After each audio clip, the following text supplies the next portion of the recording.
Thanks, David. Star St Kilda player Jason Graham has faced Moorabbin Court after his overnight arrest. Anastasia Salamastrakis joins us now. Anastasia, what's the latest? Peter, Jason Graham looked absolutely devastated when he faced court here this afternoon. Now, while I can't tell you exactly what he's been charged with, what I can say is that the seriousness of these allegations led to police arresting him overnight. I can also reveal that it's the second time in as many months that the 28-year-old has been charged with similar offences. The prosecution opposed bail, arguing that there was a chance that he would re-offend, but his agent told the court spending a night in custody was a massive wake-up call. Now he will have to abide by certain conditions while he's on bail, and he's been ordered to reappear here next month. Peter. Thanks, Anastasia. And another sports star found himself in the spotlight today with audio emerging of an incident involving tennis young gun Bernard Tomic. Police were called to a Gold Coast apartment yesterday morning when a woman in a neighbouring high-rise thought she saw two men brawling. Two males are fighting, one is strangling another one. It looks like one male is going to fall off the side of the building. It looks like they are attempting to kill each other. There's a couple of photos of mucking around in the spa on the penthouse. At first the incident sounded dramatic, but when police arrived they realised it was just a play fight.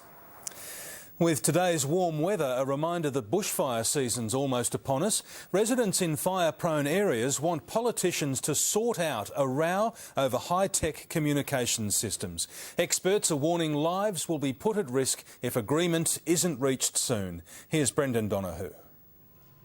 Chum Creek resident Jodie Bartlett survived the horror of Black Saturday. Now she can't believe there's a political fight over life-saving communication systems. My kids lost everything, they've rebuilt, and we all know in Victoria it's all going to happen again. There's going to be more fires. Our emergency services have asked for 20 megahertz of the broadband spectrum. Canberra's offered just half of that.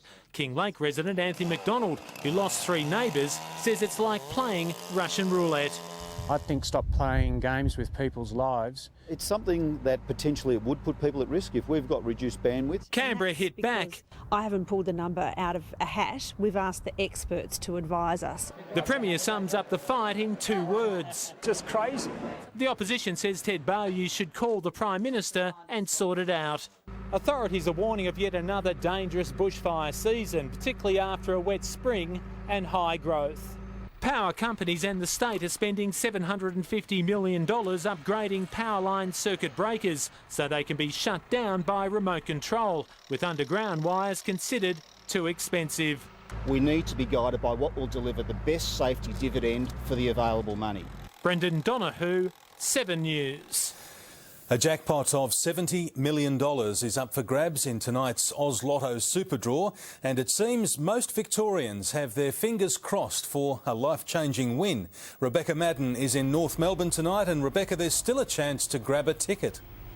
Yes, Peter, there is. This agency doesn't close until 7 o'clock, and there's been quite a rush in the last hour or so with those just knocking off work, trying to get into tonight's draw for $70 million. But I will tell you the odds aren't good, with an estimated 1 in 3 Australians buying a ticket for tonight's draw. But here is an interesting fact to ponder or even dream about. If just one person wins tonight's First Division, they will be the richest lotto winner in Australian history. The previous record was $58.7 million. So, Peter, I'll let you know now that if this is the winning ticket, I might not see you in at work tomorrow.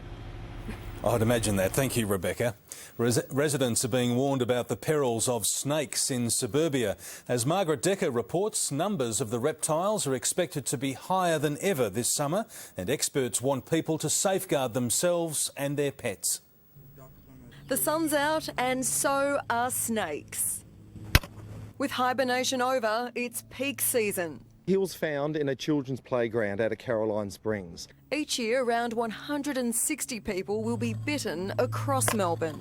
And the best thing to do, if it's very close to you, is not move. Stand still, and the snake will more than likely just slither off and leave you alone.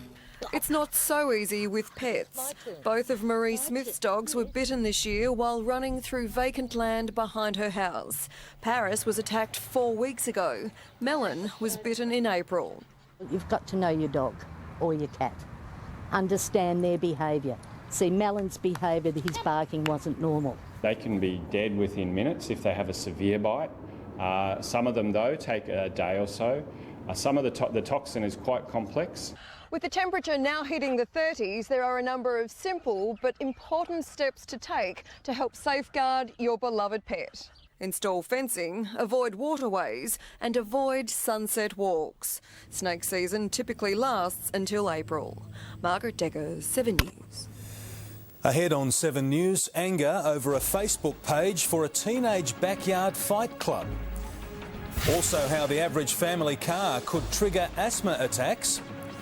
And the drunken Aussie who got a shock when he tried to climb Tom Cruise's front fence.